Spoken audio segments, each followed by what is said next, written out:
Hastings is arguably one of the most notable towns in English history. From the presence of the Roman Empire to a Victorian seaside resort, this town has been fundamental in the establishment of modern-day English history.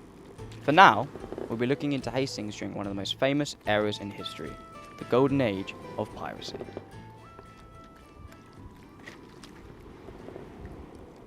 Although not as significant of a pirate sanctuary as Port Royal, Jamaica, or St Mary's Island, Hastings during roughly the years 1650 to 1730 built up a reputation of smuggling and maritime crime. Due to its location on the English coast, it became a well-known hotspot for smuggling and piracy. Pirates and privateers would often use the town to evade Royal Navy and revenue cutters. These revenue cutters were small, fast ships used by the English customs to chase and intercept potential smuggling vessels in the English waters. These ships were designed to be manoeuvrable and had to stand up to smugglers' ships which were already chosen for their speed and manoeuvrability. The difference between pirates and privateers was that privateers were defined as legal pirates. They were essentially given permission from the English government via a letter of marque to attack enemy ships, disrupt trade and ultimately commit acts of piracy. They were a cheap alternative to having a large navy and would often contribute a small sum of their earnings towards the government. Interestingly, once peace between two nations was signed, ending any ongoing conflicts, many of these hired privateers would often turn to full-time piracy to keep their profits rolling. Some famous individuals that did this were Captain William Kidd, who started as a privateer but later became a renowned pirate captain, and Edward Blackbeard Teach, who became a privateer during Queen Anne's War from 1702 until 1713 and continued raiding ships in the Caribbean once the war had ended. Sadly, the life of the pirate was brutal, and most of these famous pirate legends suffered tragic deaths at the hands of the Royal Navy. Now, why was Hastings so significant for pirates and privateers alike?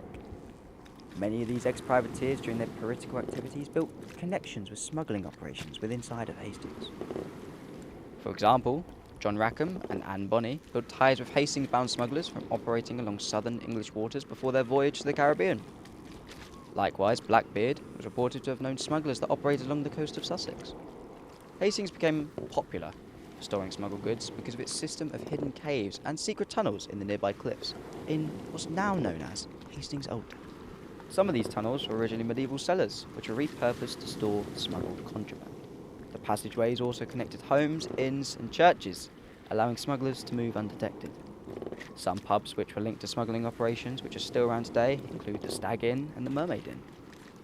Within the smugglers' hideout, you would typically find lots of illegal imported goods, such as brandy, gin, silk, and lace from France, as it was heavily taxed in England, and tea, tobacco, spice, and sugar from various Asian countries. However, the caves weren't just used to store goods.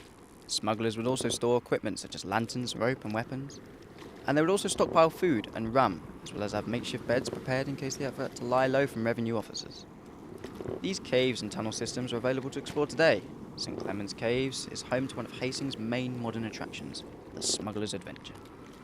Hastings Old Town is still reminiscent of its past in piracy, and is filled with many small old English pubs, eerie churches, and uneven side roads, not to mention the wooden fishing huts which still flood the beach. It's safe to say that the golden age of piracy has had an everlasting impact on shaping Hastings into the town it is today.